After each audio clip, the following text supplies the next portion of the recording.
Ya revisé las preguntas que me llegaron durante el último intermedio y tengo que decirles que estoy en un aprieto. Déjenme compartirlo con ustedes. Mire, las preguntas son buenas, por cierto, ¿eh? No ese es el problema. Por ejemplo, Brandon Flores, espero haber pronunciado bien tu nombre. Una de sus preguntas es, por ejemplo, la mayoría de nuestros proyectos incluyen muchos pasos donde el cliente tiene que revisar cada 3 o 4 semanas. Con CCPM, de todos modos, vamos a tener grandes beneficios. Bueno, yo puedo entrar en todo eso y explicar por qué en tu entorno CCPM te dará más beneficios de los usuales, porque en este entorno donde el cliente tiene que venir a revisar, muchas veces debido a eso, tienes otra fuente de demoras porque no viene siempre cuando quiere, y más aún cuando viene a revisar repentinamente, tantas veces inventa nuevas especificaciones, o por lo menos utilizando su terminología, te revela por qué si entendieras las especificaciones que te dio, no eran realmente lo que te había querido decir. Pero bueno, por supuesto que lo que sucede con CCPM, y yo creo que esto ya lo he mencionado anteriormente desde la segunda sesión, suceden dos cosas. Uno, es que cuando estás hablando con el cliente, y esta vez estás hablando con el cliente ya con mucha frecuencia, cada 3, 4 semanas, y lo expones a la lógica de CCPM y le dices, mire, esto está bien, este es en el que nos tenemos que concentrar porque esta es la tarea que se está comiendo más del amortiguador del proyecto, te sorprenderás de lo rápido que entienden los clientes esto y cómo todo se enfoca. Más aún, bajo CCPM, cuando estás trabajando con el cliente, si tú has hecho también la parte de ventas correctamente, tú o tus vendedores ya han invertido el tiempo para obtener una muy buena cuantificación del impacto de las demoras sobre el cliente. Y ahí es donde cuando el cliente viene y dice, oye, quiero también esto, básicamente te está cambiando la especificación, le dices, oye, es importante para ti lo suficiente como, puesto que esta es ya la acción que penetra más en el amortiguador del proyecto, esto va a causar que haya una demora en el proyecto entero, digamos, de una semana. Y una semana en tu entorno significa tanto dinero para ti. Este cambio realmente es algo que vale la pena invertir en él como para poder obtener los beneficios del cambio con relación a esta cantidad de dinero que ya vas a tener que perder. No me va a suceder a mí, es dinero que vas a perder tú. Con base a la experiencia, nosotros sabemos hasta qué grado la relación entre el cliente y tú se vuelve muchísimo mejor, especialmente cuando la interacción es tan fuerte como que tu cliente llega realmente a inspeccionar y a participar cada 3 o 4 semanas. El resultado es con mucho, los resultados relativos son incluso mejor que en los proyectos usuales. Pero si yo me meto en este detalle, ¿se fijan ustedes que lo que está pasando aquí es que te estoy dando una respuesta completa? Pero el resto del público que no tiene ese entorno, pues no gana nada. Ahora, déjame irme al segundo extremo, a la segunda pregunta. El segundo extremo dice, por ejemplo, lo manda la pregunta Leo. Dice, en términos de lugar en la competitividad en el mercado, ¿cómo compararías, por ejemplo, la industria de las aeronaves israelí con las compañías típicas de defensa de los Estados Unidos, como Boeing, por ejemplo, productos como ISR, y luego habla de vigilancia de inteligencia y reconocimiento y versus un proyecto, etcétera, etcétera, etcétera? Miren, tengo mucho conocimiento, mucha familiaridad con este tipo de compañías israelitas, incluyendo la industria de las aeronaves israelita, y también conozco muy íntimamente a su equivalente en las compañías americanas, y les puedo dar toda una plática de 1 hora sobre eso. Y estoy seguro de que para tu compañía sería muy, muy interesante, pero a todos los demás que están en el público, o una pregunta como, mencionó usted el enfoque ascendente hacia CCPM. ¿Este enfoque solamente sube tanto hasta que se necesite un enfoque de arriba para abajo para que las cosas se arraiguen? Sí, podemos hablar de eso también. Sí. Lo ideal es comenzar de arriba para abajo, por supuesto. Y es posible comenzar de abajo para arriba, como se mencionó muchas veces. Pero por supuesto, como es mucho más rápidamente trabajar de arriba para abajo, pues toda la idea es de ir de abajo para arriba, es reducir el tiempo hasta que la parte de arriba se haga cargo y lo difunda por toda la organización. De nuevo, yo creo que después de más de 10 horas que hemos estado juntos, necesitamos hablar de algo más interesante y más aplicable a todos ustedes.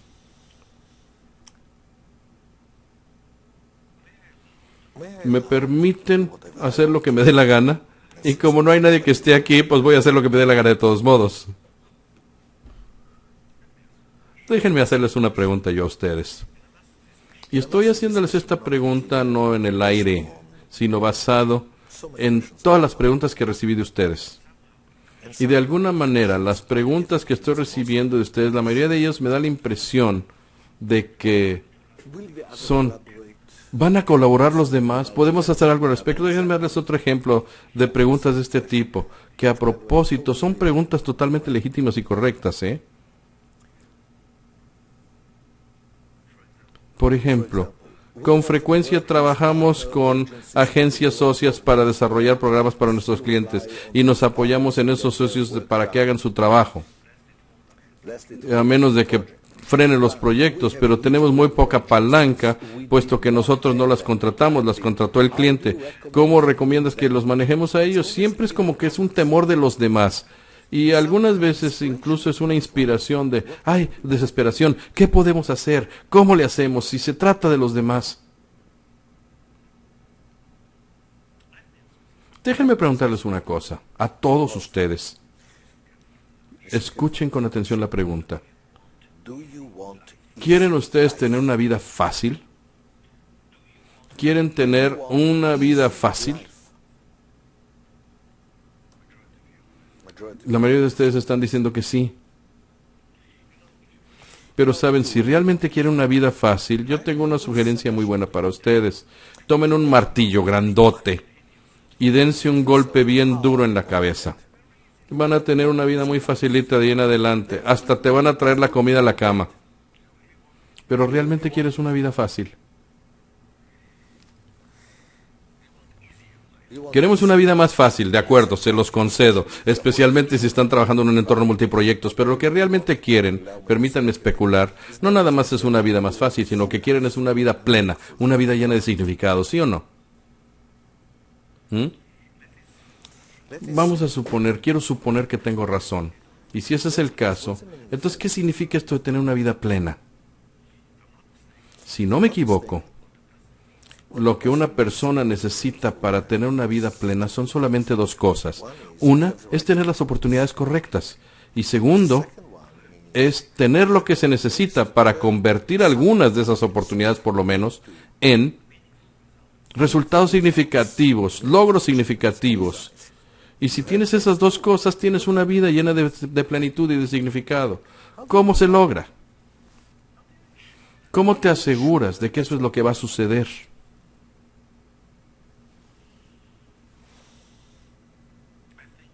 Yo creo que en los últimos 6 meses he aprendido a verbalizar muy bien mis respuestas sobre ese tema.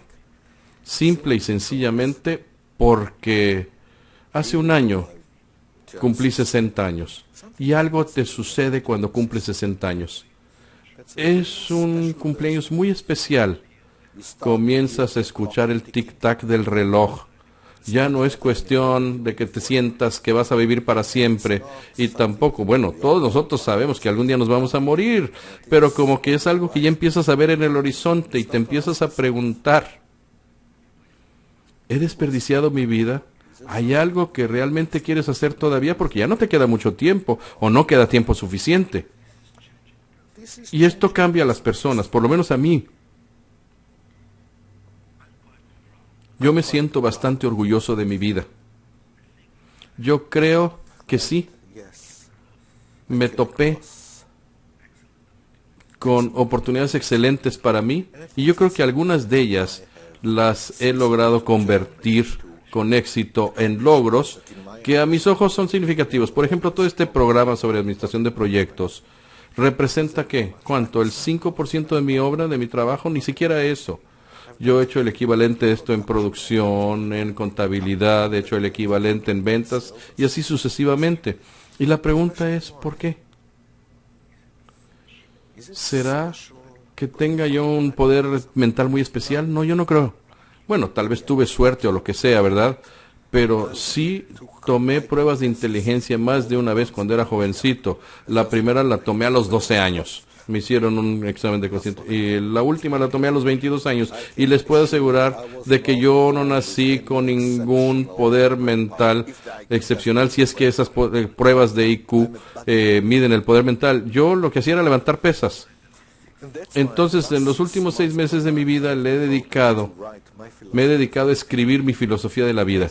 Básicamente, ¿cómo te aseguras de que vas a poder, si no generar las oportunidades correctas, por lo menos para reconocer las oportunidades cuando te pasan enfrente, te pasan en la nariz? Y cómo tener lo que se necesita para convertir por lo menos algunas de ellas en verdaderos logros de tu vida, logros a tus ojos.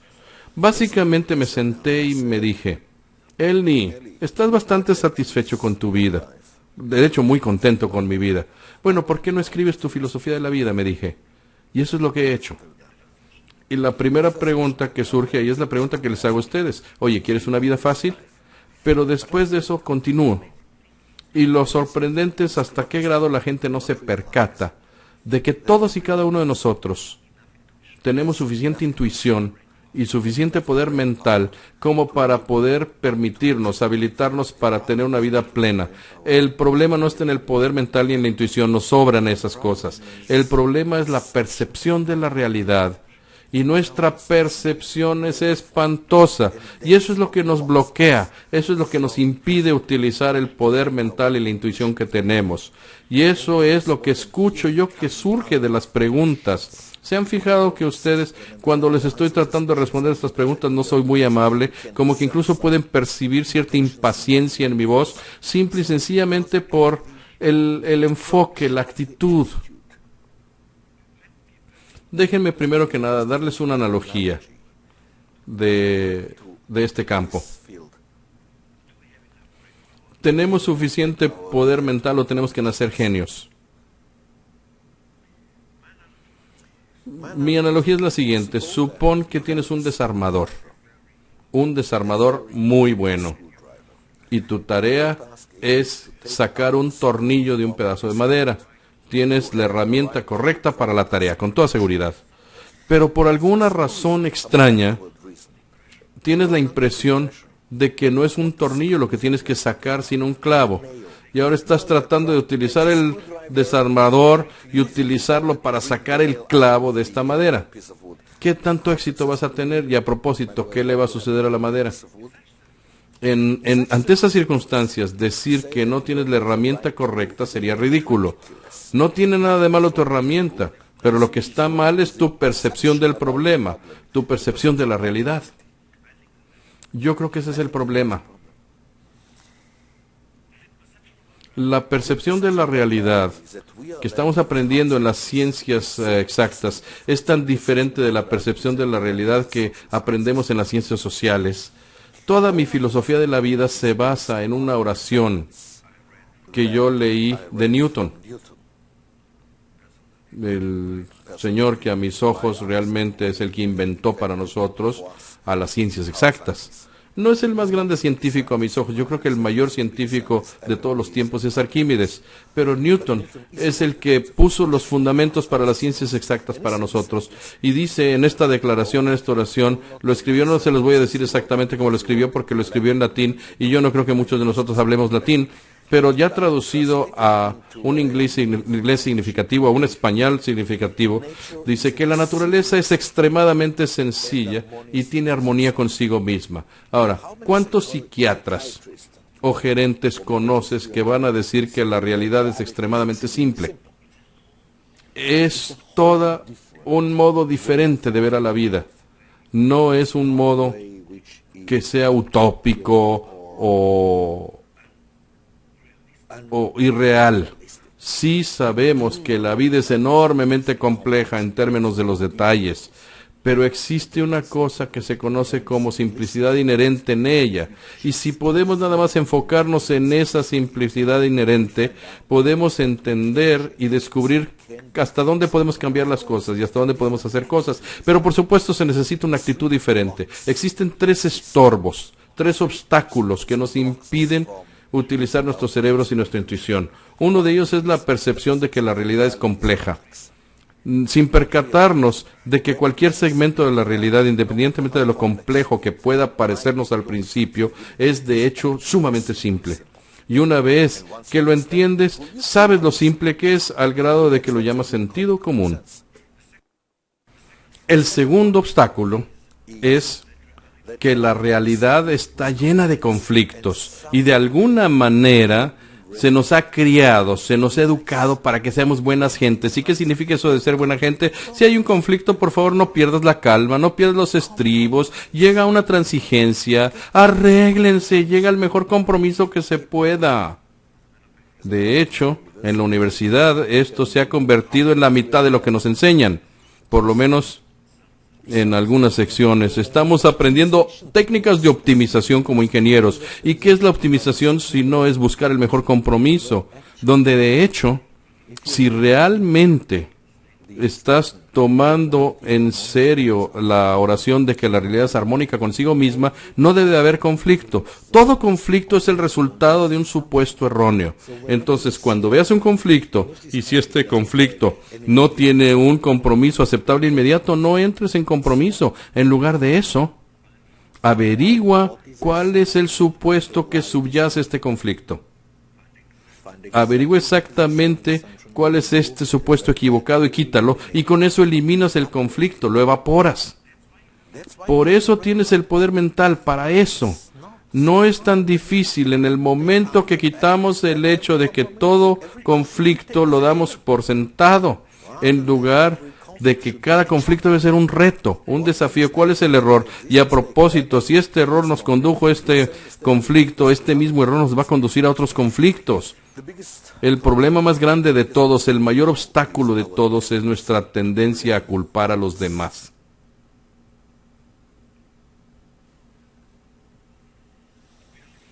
Vivimos en una cultura en la que decir cosas derogatorias de los demás incluso lo fomenta nuestra cultura. Por ejemplo, ¿cuántas veces han oído la frase de que la gente se resiste al cambio? Mientras más grande el cambio, más grande la resistencia. De hecho, eso es lo que estoy escuchando aquí todo el tiempo con estas preguntas. Es que la gente se resiste al cambio, no van a colaborar. La gente se resiste al cambio y mientras más grande el cambio, más grande la resistencia. Sí, claro que hay algunos cambios, y hay otros cambios que no. No se percatan hasta qué grado decir que la gente se resiste al cambio es derogatorio. Esto quiere decir que la gente resiste el cambio sin siquiera considerar la relevancia del contenido del cambio. ¿Será correcto? Déjenme preguntarles, ¿cuáles son los cambios más grandes en la vida de una persona? Porque si la gente se resiste al cambio, entonces jamás iniciaría un cambio y definitivamente no se meterían de lleno a implementar algo. Y sin embargo, ¿cuáles son los cambios más importantes en la vida de una persona? Y estoy hablando aparte de nacer y morir, ¿cuáles son los cambios más importantes en una vida? Si no estoy equivocado, por lo menos en base a mi experiencia, es casarse y tener al primer hijo. Estos cambios realmente cambian todos los aspectos de tu vida. Y con respecto a estos dos cambios, tú dirías que la gente se resiste al cambio. ¿Cuántos de ustedes y de sus amigos le han dedicado tanto esfuerzo para poder casarse o para poder tener un hijo? Sí, claro, nadie se lanza sin pensarlo, sin titubearlo, pero ¿será resistencia al cambio realmente? Y al mismo tiempo vean lo que significa decir esto de que la gente se resiste al cambio. Sin calificarlo en lo absoluto, no se percatan de lo derogatorio que es. Es caray humillante decir que la gente no utiliza su juicio. Yo no creo en esto ni por un segundo. Yo creo que la gente es muy buena para asegurarse de que sus intereses no se vean lesionados. Y eso es lo que los guía en su modo de decidir qué cambios aceptar y cuáles no. Pero, caray, es tan fácil decir cosas derogatorias. Cada problema en las organizaciones a las que yo he ido para tratar de resolverlos, y pregunto, oye, ¿cuál es el problema, etcétera? Me dan toda una lista, por ejemplo, dejemos eso. Hablemos de producción, mucho más sencillo el problema. ¿Por qué no estamos cumpliendo con todos los pedidos a tiempo? Y te dan toda una lista. Los proveedores no entregan a tiempo, el cliente cambió de parecer, etcétera, etcétera, etcétera, etcétera. Y tomas la lista entera, ya hay una cosa que tienen en común todas estas listas. Siempre es culpa de alguien más. Nosotros somos perfectos. Este es el mayor obstáculo. En el momento que tú no superes este obstáculo de culpar a los demás y de decir cosas derogatorias de los demás, no vas a encontrar realmente el verdadero problema y no vas a encontrar la verdadera solución. Y entonces lo que te va a quedar, vas a seguir chillando y seguir quejándote. Además, ¿qué quieres? ¿El gozo de quejarte, de chillar, para lo cual todos somos expertos? ¿O el gozo de sentir que tú has vivido una vida plena? Y si ese es el caso, por cada uno de los problemas lo tomas, haces un verdadero análisis. ¿Cuál es el verdadero problema medular? ¿Cuál es el conflicto que existe que está haciendo que la gente se comporte de manera tan extraña? Nunca te refugies en culpar a los demás. Tal vez está haciendo algo equivocado, pero esto no es porque sea malo o idiota. Lo está haciendo algo equivocado porque está atrapado en un conflicto, está entre la espada y la pared, y ese es su modo, porque tiene que hacer algo. Si tú encuentras el conflicto de él, y entonces encuentras lo que tú tienes que hacer para elevar ese conflicto, para eliminarlo, para evaporarlo, entonces repentinamente verás que la persona colabora y de sobra contigo. Eso es lo que yo he visto toda mi vida, por eso he logrado tanto. Y eso es lo que yo creo que tú debes de hacer también. O bien, te lo pregunto de otro modo, ¿quieres una vida fácil? La clave es entender que existe una sencillez implícita. Newton tuvo razón. Pero tenía razón no nada más con respecto a la naturaleza, sino con respecto a la realidad en general. Y si utilizamos esta percepción, este enfoque hacia la vida, podremos vivir una mejor vida y podremos dejar un mejor mundo atrás de nosotros. ¿No quieren hacer eso? Bueno, estoy empezando a predicar. Es hora de terminar esta sesión. Muchísimas gracias por su paciencia y espero encontrarme con ustedes en persona algún día en algún lugar. Gracias.